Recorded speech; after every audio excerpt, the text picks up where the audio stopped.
Hey everyone, good afternoon and welcome to Research and Innovation Week 2022.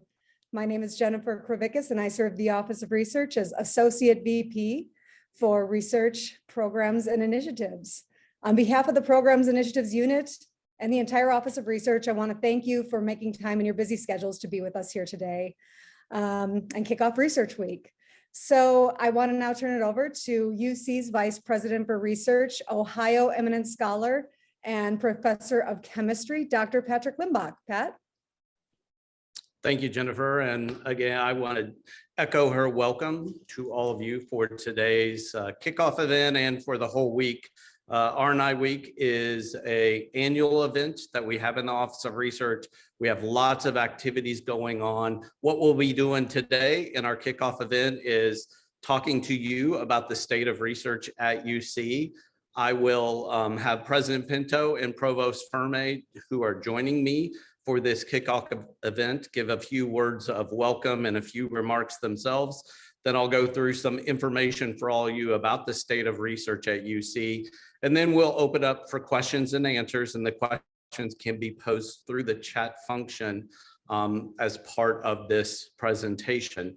But before I do that, before I introduce President Pinto, a couple of things I just want to say about this entire week. We've had a great start to the week already. We started with our Office of Research Pilot Award Program pitches.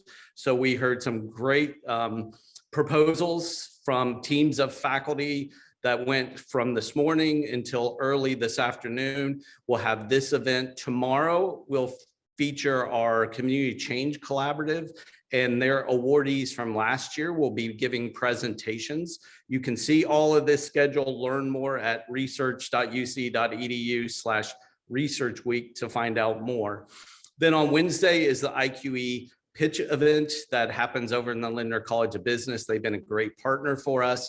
Thursday is Ethics Day, the Ethics Center, and in partnership with the College of Medicine and Cincinnati Children's is a full day of programming from basically morning until evening. You will be covered there.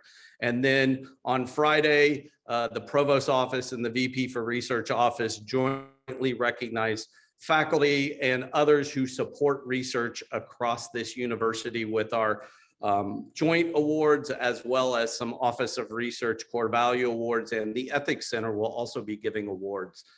Before I move forward, it's a good time to thank folks. So let me thank everyone who is involved in R&I Week. I mentioned some of these individuals before, but let me start with the staff in the President and Provost Office who have helped put together this afternoon's program.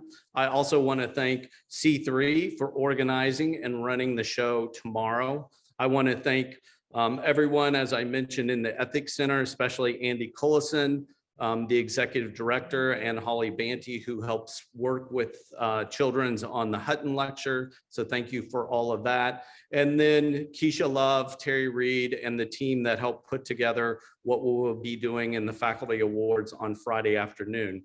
But most important, I want to thank the team behind me in the Research Programs and Initiatives Unit. You met the head of that unit, Jennifer Kravickas, in the introduction, but her and her team are making all this possible. So without them, there is no R&I Week. So let me stop there with the R&I Week introductions and turn the agenda over to President Pinto for his welcome and intro remarks. Thank you for joining us, Neville. Well, thank you, Pat. I appreciate that. And thank you for the opportunity, and good afternoon, everybody. And thank you for taking time out of your busy Monday to attend today's State of Research Town Hall. Research Week is always such a wonderful reminder of the breadth and scope of our research endeavors at UC. I hope you will invest the time to participate in many of the events this week. They're always incredibly informative and truly impressive. Tomorrow marks exactly a year since we officially launched Research 2030, our strategic plan for research.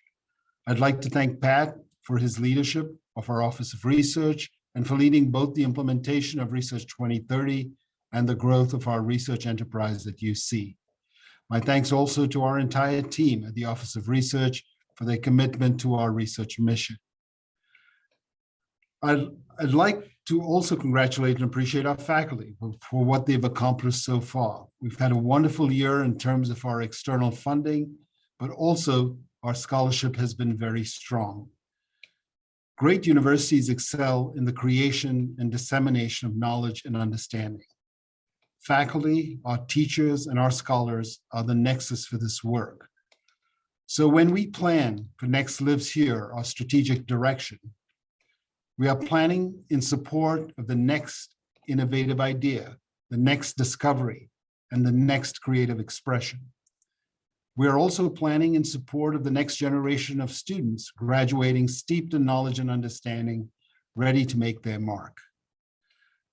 We are proud that we're designated as a Carnegie One Research University. That places us among the top 3% of universities in the nation, those who generate very high research activity each year. But our desire is not just to continue to be in this category, but to rise in it, to be one of the leading public research universities in the country. Only then can we realize our Next Lives Here vision, which is leading public urban universities into a new era of innovation and impact. We must wholeheartedly nurture a next culture of research with a growth mindset for quality and impact. Next Lives Here aims to do this through its platforms and pathways that connect and elevate. It connects research and education and elevates both. It connects discovery across disciplines to elevate the intellectual capacity we can leverage on the complex problems our society faces. Our goal is to be ranked in the top 25 public research universities by 2030, and to be recognized for research that improves people's lives. One exciting Next Lives Here initiative that will get us closer to both of these goals will be the opening of our new Digital Futures Complex later this year in the Cincinnati Innovation District. The complex is across the street from the 1819 Innovation Hub. If you have used the MLK interchange at I-71, you have certainly seen the progress of our Digital Futures Complex. This facility and the collaborative work that will happen there promises to be a game changer. At its opening, it will bring faculty and students from at least 17 academic departments and 7 colleges together, providing new opportunities for collaboration and growth. Additionally, these groups will have the opportunity to work in tandem with private and public partners, which will be co-located in the complex and in other facilities in the Cincinnati Innovation District. Together, they will build an ecosystem to pursue solutions to problems that matter to our society. Pat, thank you again for inviting me to share a few thoughts, and I'm excited to hear from you about the state of research at UC. I'll turn it back to Pat now. Thank you, Neville. Very much appreciated. And now it's my pleasure to introduce Provost Valerio Fermei. It was about a year ago. We were on a different journey together as he was an applicant for the provost position that I was leading the chair. And now we are partners in working together to help the university. So Val, thank you for joining us. Thank you, Pat, and thank you to the president and everybody on this call really for having me here. I'm always amazed at the kind of intersections and work that everybody's doing in these areas. And so my remarks will really be fairly limited and limited more to sort of the role that I see the faculty play in the movement forward of this university. But also, I do want to make a couple of remarks to acknowledge and thank the president for, I will call it the audacity to reinvent this university in a different direction. An audacity that, Next Lives Here is kind of like a name for, but it really was the desire to bring the growth of the research in this university to a next level, and then empowering Pat and his team to really move this forward with many of the initiatives that right now we think about under the Next Lives Here moniker, but really are, for many of you, more commonly known under sort of strategic sizing, and what strategic sizing is doing to provide new resources that continue to build the enterprise. So both a thank for the president for having this, but also for what Pat, Jennifer, and the team behind both of you are doing to move this forward. And as you know, the president has also launched the acceleration phase of Next Lives Here. And for me, that is the next crucial moment in which not only do we elevate via, for example, what is happening in the Cincinnati Innovation District and Digital Futures, what we're doing in research, but also amalgamated very well with what our mission as a university that is devoted to the teacher scholar model is, because it is about making research available to our students. It is about making our students the next level of how research at the university and across our educational landscape grows.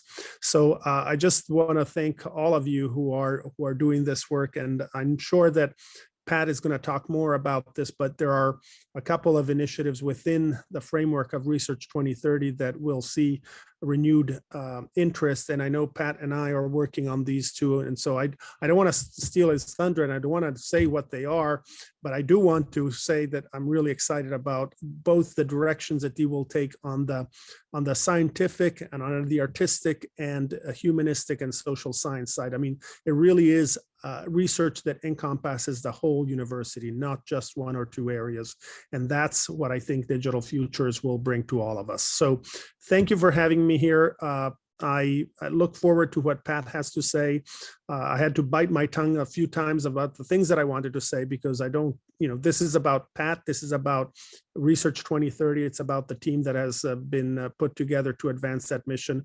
And I can be a player in this game, and I'll certainly support it. But really the vision is the president's and Pat's. So I'm here to serve in the, on the academic side as best I can. So thank you again, Pat, and thank you everybody. And I look forward to hearing what the next few hours bring to us. Thank you, Val. Much appreciated. Thank you, Neville, for joining us. And it truly is a pleasure to be able to represent the university and be a part of a really wonderful team here in the Office of Research, in all that we are doing, all they are doing, all that you are doing across the campus. Those of you, whether you're faculty, staff, or students, who care enough about our research enterprise to be here, but who are also kind of the key reason we are as successful as we have been here at the University of Cincinnati. The way I'm going to frame this state of research presentation, and it started for me last year, as President Pinto mentioned, last year is when we kicked off Research 2030. And I think the Research 2030 framework is a good one to start with, to talk about what our overall goals and objectives are here at the University of Cincinnati in terms of our research enterprise. Then I'll move down a little bit closer into what we've been doing over the last year and a half within the research office to help advance the mission of the university in its research mission. And then most importantly, sort of focus on what all of you out there in the research enterprise have done, what you've been doing at the departmental, college, and beyond level to, as was mentioned previously, to really grow our research profile here, not just in terms of dollar amounts, but in terms of the quality and the impact of the scholarship and research that is happening. And so with that, let me get one thing. There we go. With that, let me start with the overall slides for our research program. And that is our objectives, as was mentioned by President Pinto, is really to grow in national prominence. And our second objective is really to be seen as the place in this region, in this city, in our communities that surround the university, within the state, and beyond, that we are having an impact in people's lives by our research. I think it's important to note that second one especially really lives out of our public research university mantra, that we have to be able to speak to what we're doing. And so when we framed up what Research 2030 is and what we're trying to do with Research 2030, we set it out in terms of a first focus on really internally focusing on ourselves, investing in our own success. That is, we need to recruit and retain top talent. That's a reason the provost is a key part of this, because the talent is our faculty, our staff, and our students who are engaged in all this research. Second is to make sure we have an innovative and a really advanced research infrastructure. It's one of the things in the various listening sessions that were held to help formulate Research 2030, that was a big need, and that's been a priority that's come up from everyone in the research enterprise that we need to focus on. And then finally, to cultivate and grow our programs of excellence. Val mentioned some of the new ones that will be down the road as part of the Next Lives Here acceleration phase. I'm not going to get into all the details of those right now, but it's really how do we grow, not just on STEM, not just on non-STEM or arts, humanities, social science, but how do we grow across the campus with a strong emphasis on multidisciplinary or collaborative types of research. It gives me a great, nothing better than being able to share the types of investments that had been made. And so thanks to President Pinto, thanks to Pat Kowalski, thanks to the Board of Trustees, you can see over the last year and a half, we've invested close to $13 million in new activities as part of Research 2030. Roughly half of that is divided between the talent and research infrastructure, and the other half is in program centers and institutes of excellence. And I'll give you just a few examples. There's more to see certainly across the Office of Research web pages, but we've created new internal funding programs working with Faculty Senate, Greg Loving and Jennifer Wright-Berryman, who leads up the Research and Scholarship Committee, creating programs focused on new faculty as well as mid-career faculty who want to pivot. Two things, again, we put new money in to create those programs. We've worked with both the undergrad and the graduate student governments to enhance the amount of support we're providing to those organizations that they then turn around and use to support research. And then we've also made some significant investments in supporting additional startup needs out of the College of Engineering and the College of Engineering and Applied Science. In terms of our research infrastructure, Digital Futures, I'll talk more about what that building is and what that program is, but we're putting some additional support into the shared facilities that will be available for everyone across the campus to use within that space. And a really important infrastructure investment that we made this year is our DEI and research initiative. So supporting a faculty fellow and that fellow's postdoc. So our faculty fellow this year is Professor Ty Collins in CECH, but also we've created an advisory board and have a digest, but really, focused on what are we doing about promoting and understanding inclusive excellence in our research enterprise. And then we've done some internal organizations, brought in research technologies to the Office of Research, and also beefed up our internal programs and funding unit so that we can support these Research 2030 initiatives. In terms of the programs, that larger number, it is in large part supported by the Jobs Ohio investment that we received a couple of years ago, right before COVID hit. There was the big announcement on the Jobs Ohio investment that has really been used for a lot of one-time investments. We've helped support the College of Medicine. I will talk a little bit more about the advanced, the Center for Advanced Structural Biology out of that. We've also supported the move of the Clinical Trials Office from UC Health over to UC. We have been doing a pilot with the office or IT at UC that started a couple of years ago. We're transitioning that high performance computing pilot into a fully functional center. And then we've been supporting our faculty and what programs they're developing. One example is IRIS, the Institute for Research and Sensing, that is out of A&S, but also now includes multiple faculty from across different colleges, supporting the program creation of that and also their graduate student support that they do. And one other thing I'll mention is supporting some of the creative work of Digital Futures teams. Renee Seaward is an example, and her Seaward's creating a new program and center of excellence for her in that. So those are just some of those examples.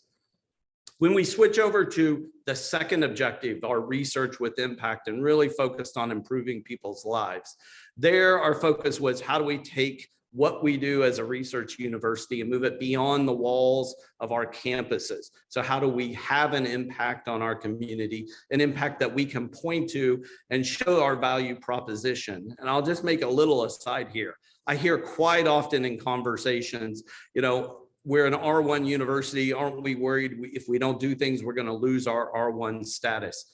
I would say nothing could be further from the truth. We're not only solidly an R1, as a President Pinto mentioned in his remarks, our goal is to become in the top echelon of R1s. And what we want to do is live into that R1 impact that we have on that region. So everyone here understands the value of what the University of Cincinnati as a research institution is to this city, to this region, and to the state.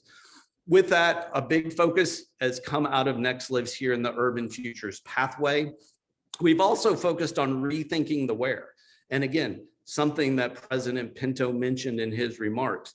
Part of that is putting the first interdisciplinary research building, not on campus, but out by the 1819 building, out into the community, making it more accessible for our partners to not only work with us, but to co-locate with us. And then the Coalition for Change is really how do we get our experts here at the University of Cincinnati out into different organizations where they can make a difference. Really that idea that we have a lot of subject matter experts here that can benefit our broader community. And so just a few highlights, the Urban Futures pathway, which is got several initiatives under it. I want to highlight the Community Change Collaborative.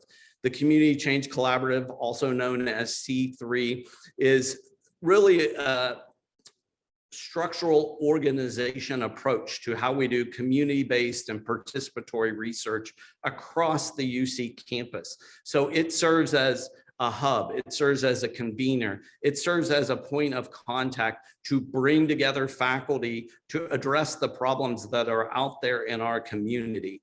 I mentioned it earlier in my welcome remarks.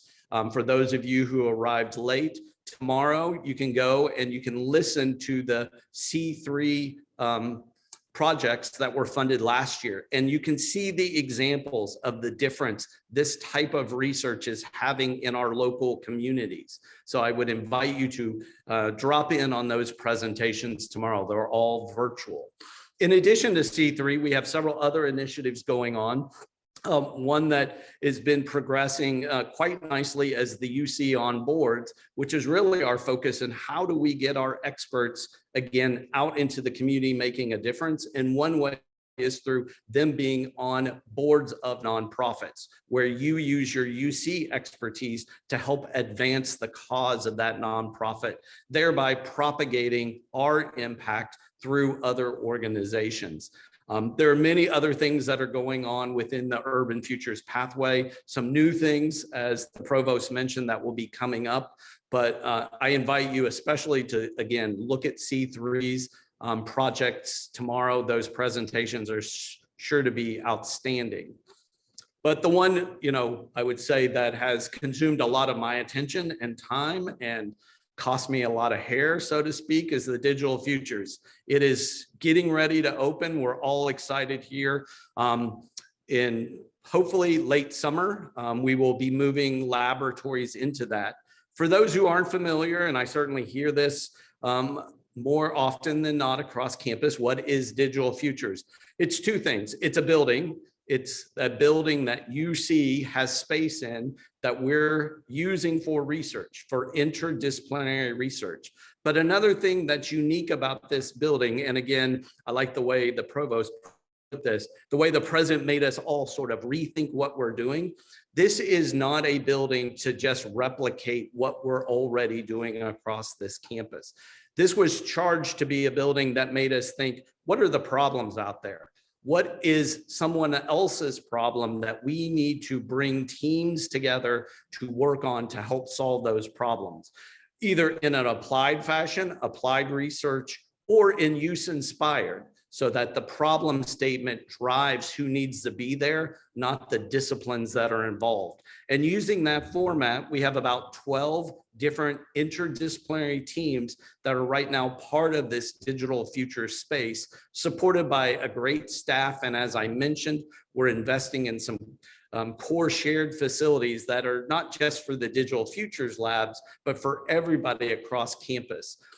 Far more about digital futures that I could say than I have time for. I would just invite you to go to the website that you see there, ucdigitalfutures.com. It's been updated. It's in great shape. It shows you a lot of the types of capabilities and what these teams are focused on. And we're looking forward to, as we get this first year under our belt within the building, thinking about what's next in terms of digital futures and where that's going to go over the next 3 to 4 years. So now let me just switch and focus a little bit more down at the level of the investments that have been made, the support that's been given as part of Research 2030 and what we're trying to do here in the Office of Research. Again, to build up our capabilities, our infrastructure, our programs, our support mechanism, so that you can be more successful. Our job should be to elevate and make it easier for you to do the type of research that you want to do. And so a couple of things I'm going to start with have been around a while. The Leather Research Lab has been here for, almost a century, but in case you weren't aware, we oversee and they report through the Office of Research, the only academic-based center of excellence that's dedicated to leather analysis and characterization in the US. And Steve Lang and his group out there have been doing a great job of integrating their capabilities with others across campus. I know they have a strong and growing relationship, for example, with DAP and what they do in fashion. And then the Skin Science and Technology Collaborative, a good example, started through UCRI and P&G interactions with faculty, is grown into this organization that really brings together faculty from across campus. Unfortunately, due to COVID, it's been a little bit of a casualty, both on the P&G and the UC side, but we look forward to what's next again with the Skin Science and Technology Collaborative in terms of bringing folks together and partnering with industry where they bring the problems to us and we put the teams together to solve those types of problems. Some larger centers and institutes that have either started within the last year and a half or getting started very shortly. One is the Advanced Research Computing Center. I mentioned it before, started as a pilot between IT at UC and the Office of Research several years ago. We've now transitioned that unit over into the Office of Research. So HPC and all those needs in terms of advanced research computing now report up through our programs and initiatives in Jennifer Kravickus's area. Our focus is to, starting this summer, turn this into a fully operational center with staff. We have added capacity in our capabilities. You can see the metrics in the various types of investments that have been made and are planned to be made moving forward. But this is a university-wide resource for those who need either data storage simply or need compute capabilities.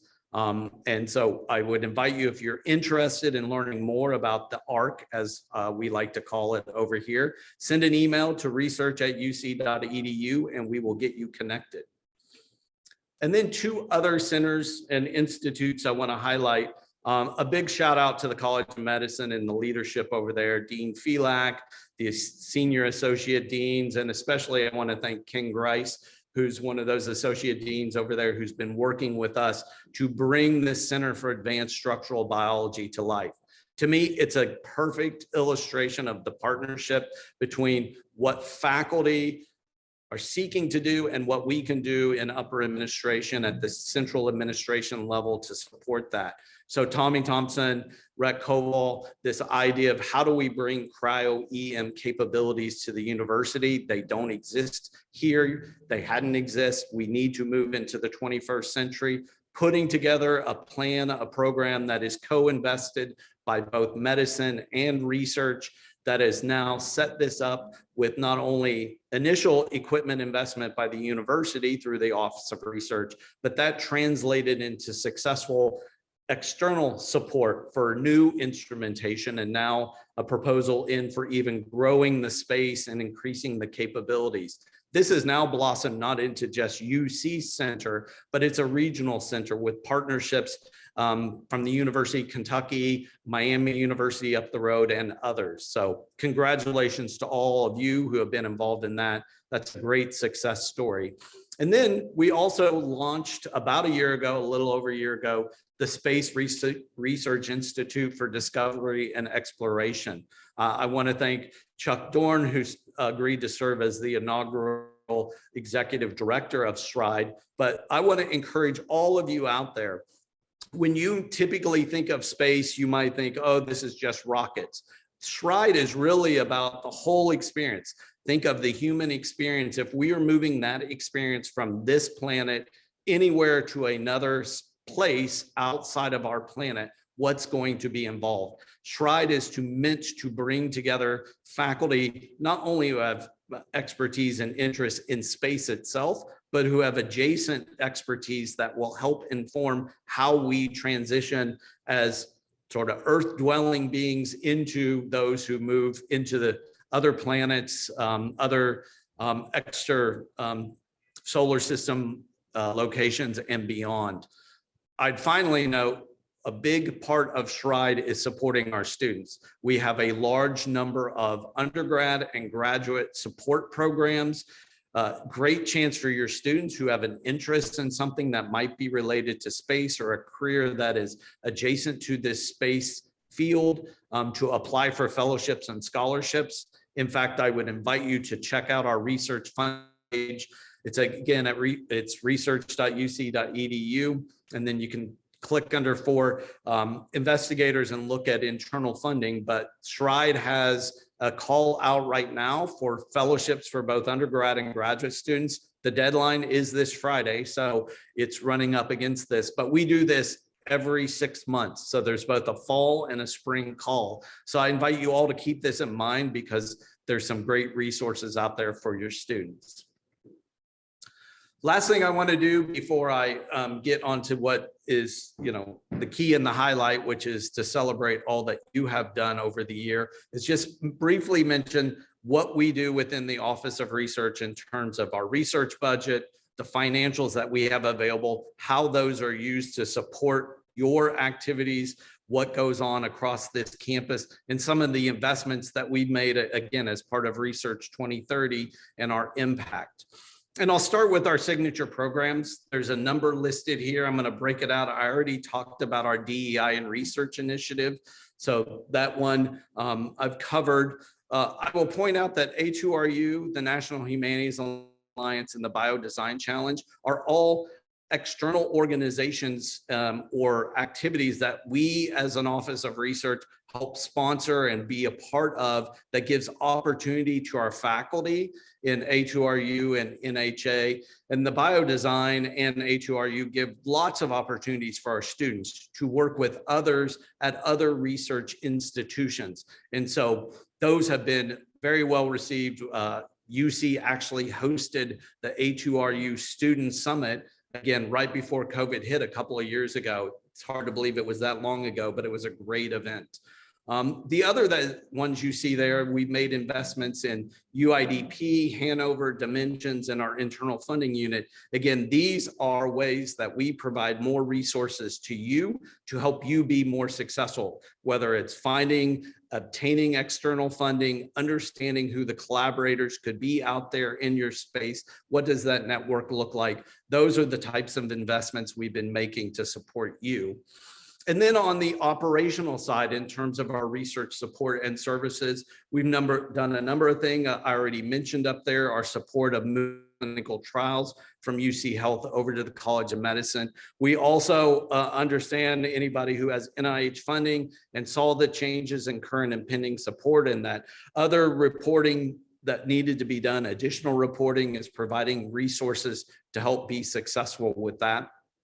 Quali. I'm going to mention Quali at the end of my talk, but Quali was the major upgrade that happened over the last 18 months in terms of changing, what we use from COEUS to submit proposals to Quali. I want to thank everybody who was involved in that process.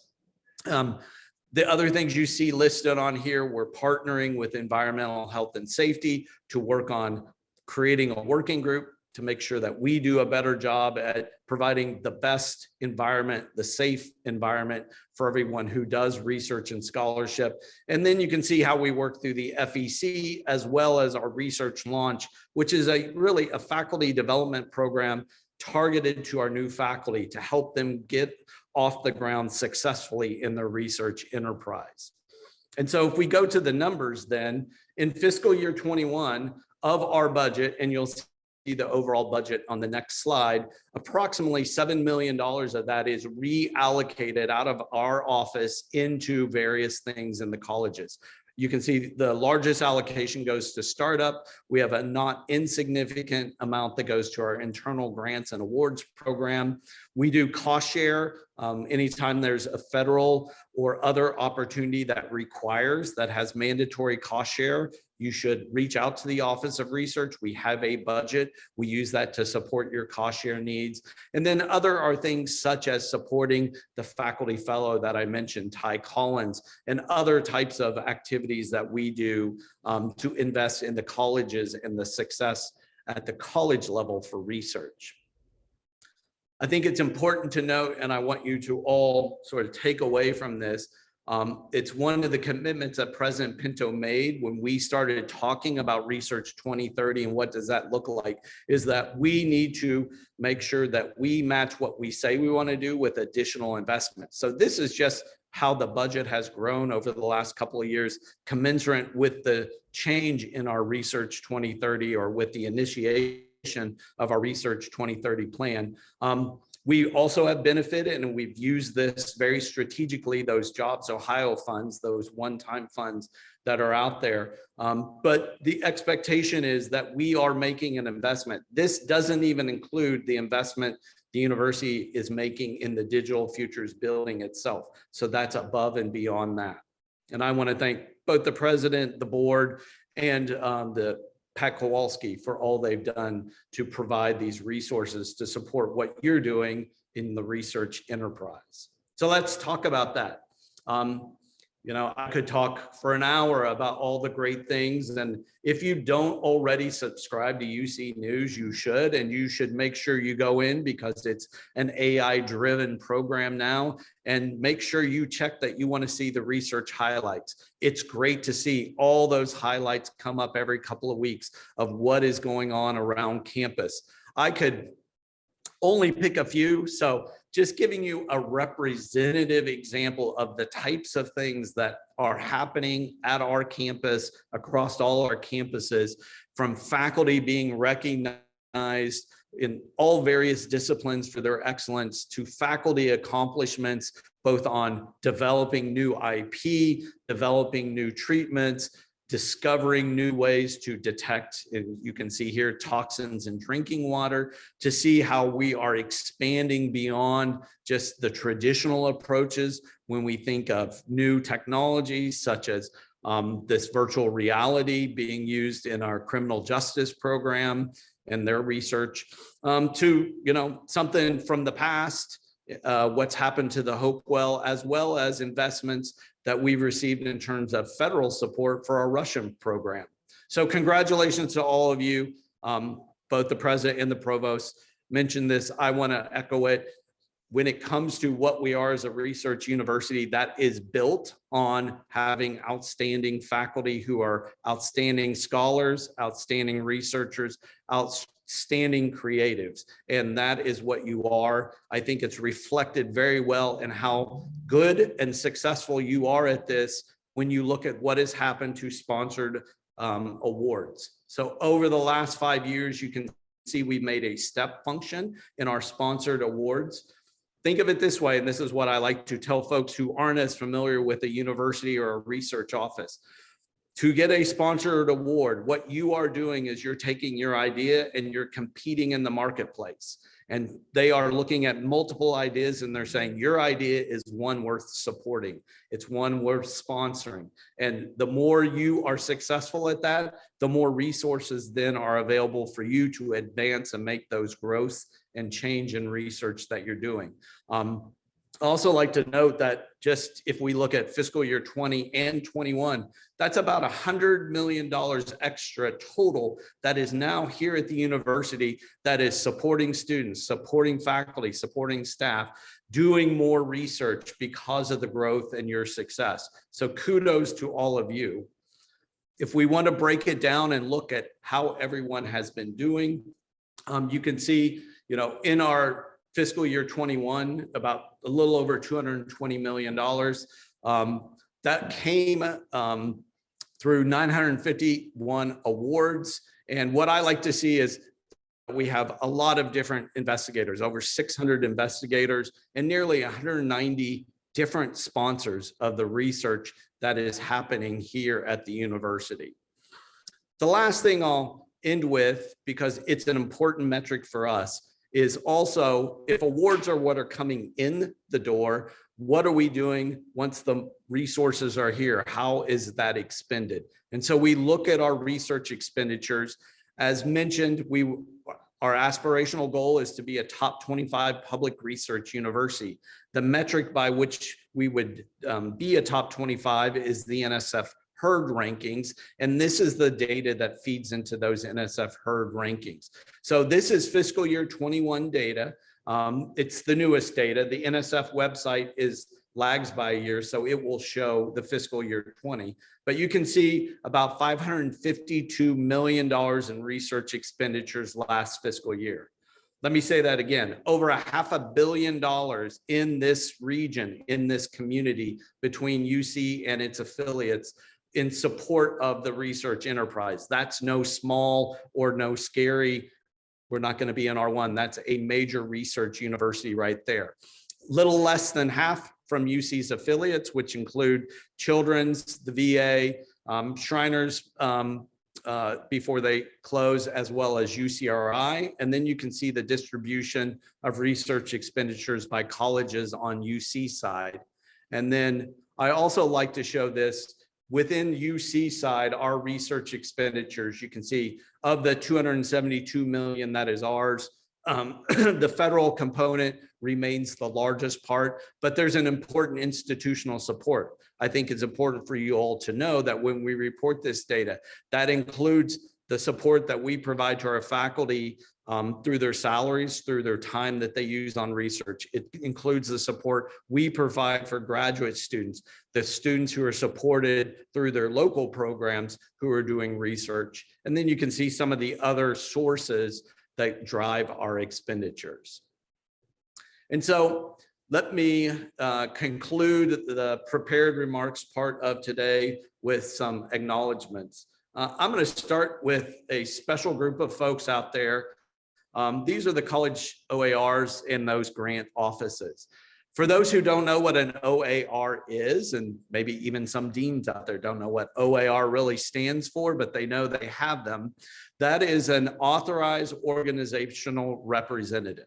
So these are the individuals who have delegated authority to submit proposals on your behalf in that college. So these are the folks that have really been, like all of us, seeing all this growth in our research enterprise. They're the ones who are helping make that happen. And I know it hasn't been without challenges. They had to do this while we transitioned from COEUS to Quali.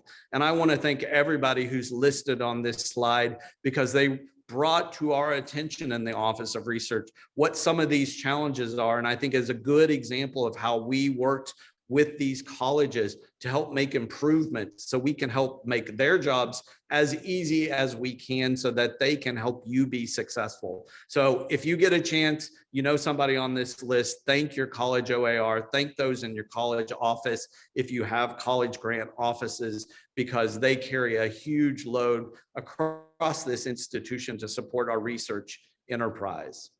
And then on a more personal level, I want to thank all these groups who provide advice and support and guidance to not only me while I'm serving as the VP for research, but also to the leadership in the Office of Research, the Executive Research Advisory Board, and we call that ERAB and RAB. I mentioned the DEI. I appreciate the DEI and Research Advisory Board as well. The URC faculty chairs, these are 4 individuals who help support the development and design and then the implementation of our URC graduate stipend program.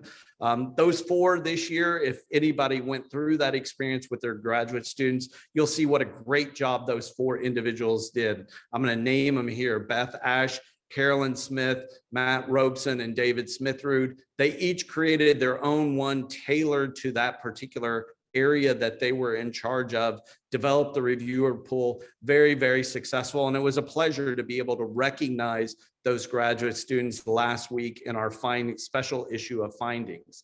Also, I mentioned it before, a great partnership with Faculty Senate and the Faculty Senate Research and Scholarship Committee. The fellows at the graduate school, they have to listen to me on an annual basis. They've been great supporters. I reach out to them on a regular basis to help provide internal reviews, to help us address issues as they come forward. So thank you to all the fellows at the graduate school. And then I want to thank the Research 2030 and Digital Futures consultants, those individuals who have taken extra time to reach out and support me and what me and the team are doing here with both Research 2030 and Digital Futures. And then finally, my colleagues, those UC Board of Trustees members who are fully behind what we are as a research university, the executive working group, direct reports in the cabinet. The president has a great team around him. It's a pleasure to work with them. And I really appreciate the Council of Deans and the ADR Plus, that Associate Dean of Research Plus group, because they provide lots of great input and support for what we are doing. But most importantly, I want to thank the staff at the Office of Research. I'm biased, got the greatest team here across this campus. A little bit crazy, as you can see from our Halloween picture, but I really thank all of them for what they have done, how they listen, how they provide feedback, how they help shape what we are as a research institution by the way they engage with you each and every day. And so with that, I think it's important to close by reminding everybody that our goals here are to be an R1 that is making an impact. It's clear to me, you look at the data, you look at what we're doing, the trajectory we're on, where Next lives here, strategic directions is pointing us. We are making that difference. And I couldn't be more pleased and humbled to be able to serve in this role at this particular time. And so with that, I'm going to thank you all again for your time and attention. And we're going to switch over now to the Q&A session. And for that part of this, you can use the chat function. Jane Strasser is going to be serving as the curator and I guess rapid firing maybe questions to the provost, the president, and myself. But we look forward to being able to answer any additional questions that you have. So let me stop sharing and move back. So Jane. So thank you, Pat. Provost Fermei, do you want to go ahead and give us the stuff you were excited about beforehand and wanted to make sure Pat got his chance first? Well, so well, I wouldn't want to take Pat's thunder away from him, but what I can say is that actually it's an integration of a lot of the things that are already happening with a desire to sort of move in certain fields and certain areas that I think are important to this university. You know, and again, I will defer to Pat if he wants to talk about some of the acceleration ideas, or the president himself, since the president is the one who's behind all of this.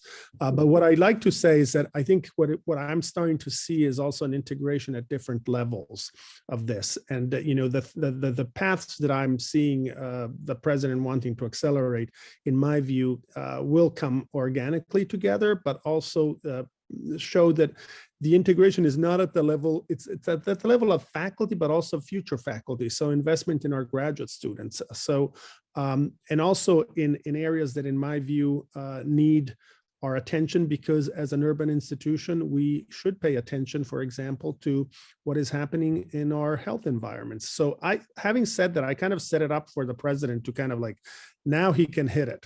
I just want him to be the voice to what this is actually foreshadowing.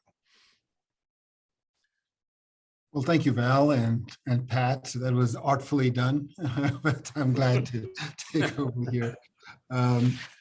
So first of all, I just want to clarify, this is not my vision, or I don't take any ownership of it. These are ideas that have come, that have bubbled up, you know, as we've had discussions about how we as a university administration can be effective in assisting the university to advance its agenda, and in this case, around research and scholarship. So it's really discussions that now have been held over many years, study of trends in terms of the opportunities around us, and all of that has fed into certain priorities. So I think what Val would like me to talk about, and Pat as well, and then I'll turn it over to Pat for any additional details that he may want to share, but is about Next Lips here. We've been using it as our guide for now 4 years, if I've got my years correct. I think we planned it in 2017-18, launched it in 2018. So we're now in our 5th year of implementing this plan. And many of the pathways that we defined, and those particularly related to our research agenda, looked at how the world around us was changing and where the opportunities were. And as most of you know, it's the digital transformation of our planet that is driving a great deal of opportunity for us. And so that really resulted in us focusing on Digital Future as a way of providing a platform and a mechanism by which faculty from across the university could come together and focus on problems and opportunities that particular advancement has provided. So as we look forward, you know, we have been thinking about other areas that we now need to focus with Digital Futures now sort of having its own momentum, and you know the excitement around that now has established its footprint within the university. We're looking now into the next 5 years, and this is the acceleration phase of Next Lives here. So we will continue to invest, for example, in urban futures and digital futures as a major subpath in that area. But we believe, particularly with a lot of the work that is going on right now in the bio area, that should now be an area of focus. And that's where we should provide assistance for our faculty to start to come together and create those critical masses that will elevate us to the next level as a Research One university. So we're talking about an area that relates to biosciences and the bioeconomy. And I don't know, Pat, if you're ready to sort of expand on some thoughts in that area, but that's one. And the second one is around society and culture. And those are the two sub-pathways that we at the highest level want to focus on. Again, recognizing there's a lot of leadership and a lot of initiative all the way down from the individual faculty members to their department chairs, to their deans, officers, up to the university. But where we can provide the added value is connecting these across the university and connecting them to the opportunities that exist on the outside. So going back to Pat's statement early on in his State of the University address, he talked about the way we should view the university. So it's not about isolation behind our, within our campus, the ivory tower concept. That's a dated concept. It's no longer palatable in terms of public support for the university. We need to think about the talent we're generating, as well as the knowledge we're generating, and how that connects as we have traditionally with respect to building the foundation. But also, that's not enough, but also how it connects with the here and now, the problems that society is facing today. Where are the talent shortages? Where do we need to focus on in educating our students and making sure they're ready to solve those problems and create those opportunities? And what type of research environment should we provide them, or experiences should we provide them as they are being developed through this university phase of their lives? So with that, I will turn it over to Pat if he wants to add any additional thoughts to what I just said. By the way, there's quite a few comments in the chat. So Pat, I think after you finish, you may want to get back to the chat questions. Sure. Thank you. No, I think it's important to echo what both the president and the provost said. When we think of sort of the next stage of Next Lives Here and our acceleration phase, for us, what we've been thinking is, what does acceleration mean? How do we take where we are and start moving forward a lot quicker? Means can't really be going back, reinventing the wheel. We built a foundation. I think the things that have been done already, if you look at the development of the new biosciences laboratory in the old Corners building, provides new opportunities. The department head of BME is doing a great job of bringing faculty in.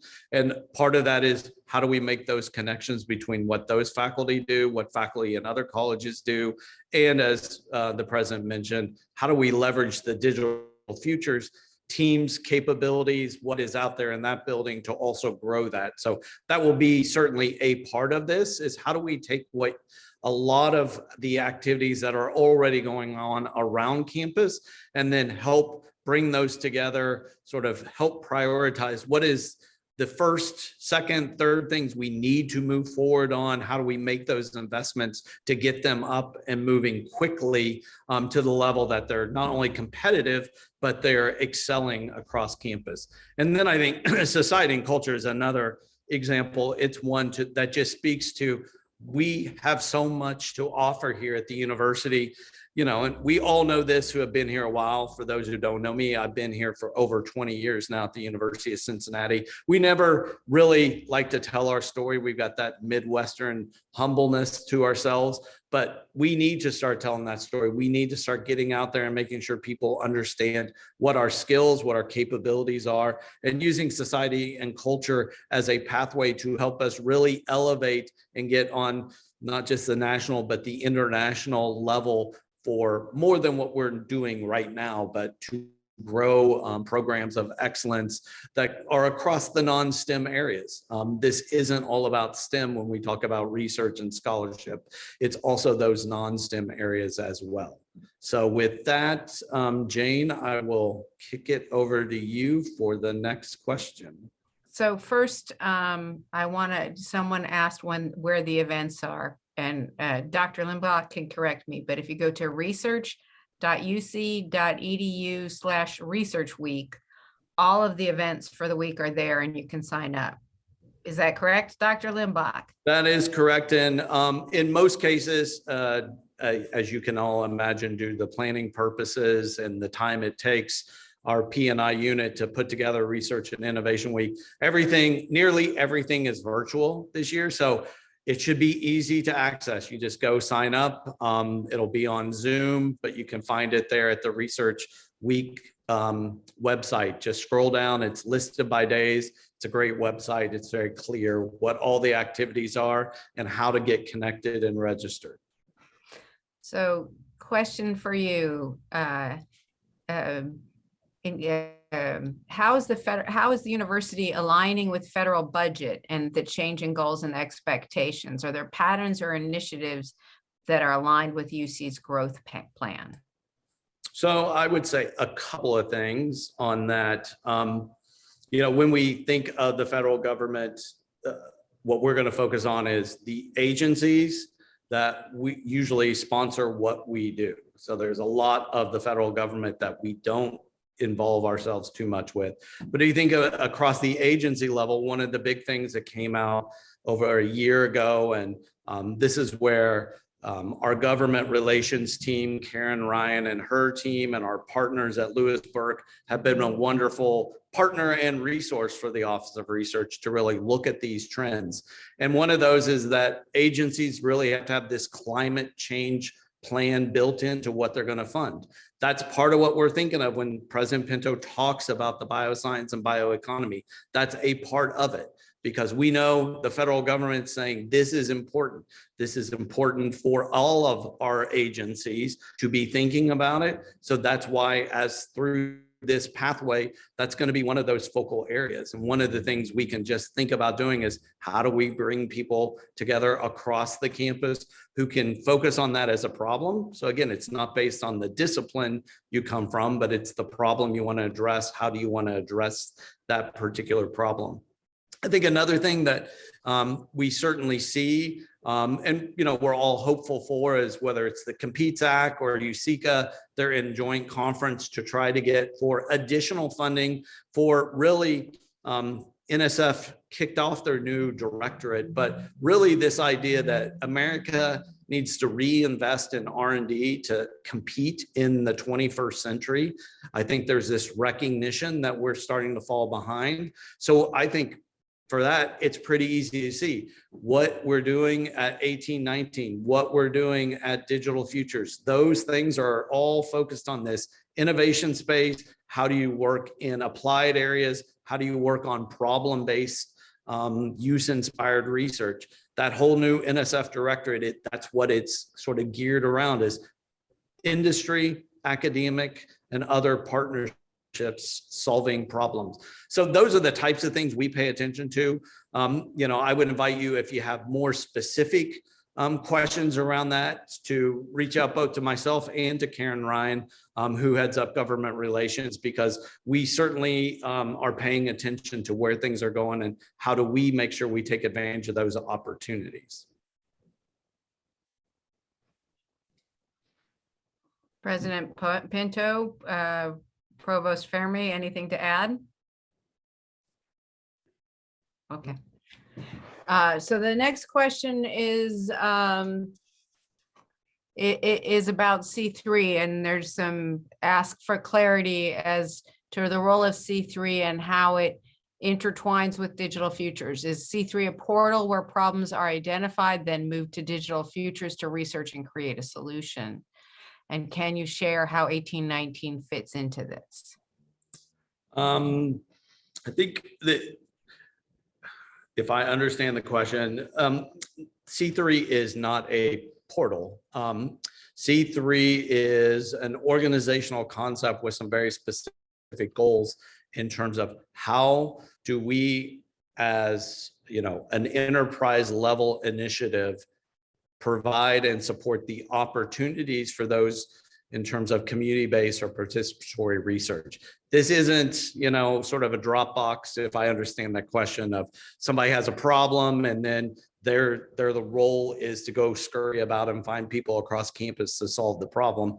It's more to inspire and really facilitate that. When we talk about community-based research, what we're talking about is not UC walking into the community and saying, you got this problem, we got this solution, here you go.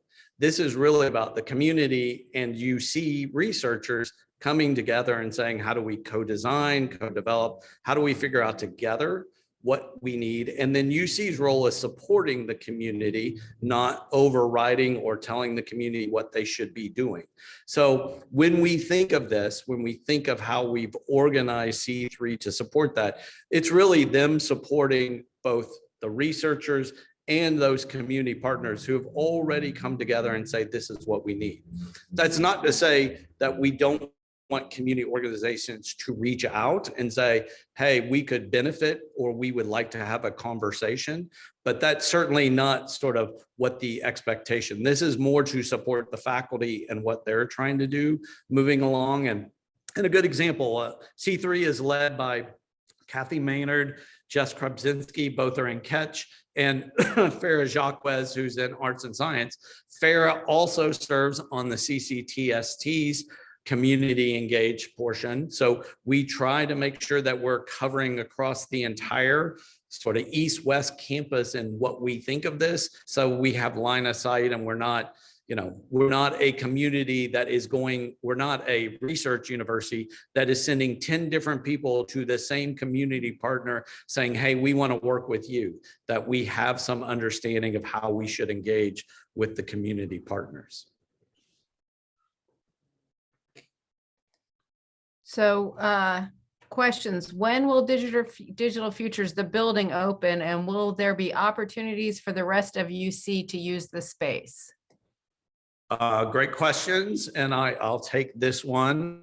The building will be moving in over the summer. Like everyone, we hope supply chain issues don't cause too many woes, but we should be moving labs in. The building itself will be open by the fall semester. We're hoping to have a grand opening ceremony sometime in September. This will be open to the general public as well as everyone at UC. In terms of can you use the building, that's part of the purpose. President Pinto was very clear at the beginning, we want this to be a space that is accessible, that folks can come in, use, and be a part of. We've tried to set up in our approach shared facilities. So facilities that aren't duplicative of what exists already on campus, but are unique. Those would be like any core facility in any other place across campus. You can access those core facilities through Digital Futures. We'll also have classroom space in the building. There's meeting room, there's event space that is open for everybody to use. And there's lots of common areas. The design is very much sort of, if you just need a place to go get away, sit down and work, you don't want to be in your lab, you don't want to be in your office, you want a little bit different. That's the way this building is designed. It is designed to be open for the campus community, but also for our community beyond the walls of our campus. And we're very intentional about this being a building that is open to all. I would say if you have more questions, want to learn more details about Digital Futures, the building, the program, again, send those questions to research@uc.edu. That's research@uc.edu. And the P&I staff, Jennifer Kravickas, will figure out and get you the answers to the questions that you have. How has the COVID pandemic affected the Next Lives Here and have changes been made for moving forward in the context of COVID? Neville and Val, I think that one is for you. Did you get the question? Yeah, I did. I could address that. So first of all, I want to thank each and every one of you for persevering through COVID. It was certainly the biggest challenge most of us have faced in our lives, both personally and in our professional roles. But so far, I'm hoping it's in the rearview mirror, but one thing I've realized is you do not underestimate this virus. So we will still be cautious and look forward. Now, while much of our focus as a leadership in the initial phases of the COVID, of the pandemic, going back to March of 2020, was on keeping the campus safe, we quickly pivoted and ensured, once we had sort of understood the structures that we needed internally, the policies that we required, the questions that we had to ask, and all that was in place, we quickly pivoted to what we call the reboot phase, which was to think about where we were prior to COVID and how we needed to think about the future. So it's clear that, you know, almost nothing is quite remain untouched from the experience with COVID, and that many of us are working in different ways. The way we engage with each other, the way we engage with the university, the way we do our work. In some cases, actually, it forced us to be innovative and to do things differently from how we have worked in the past.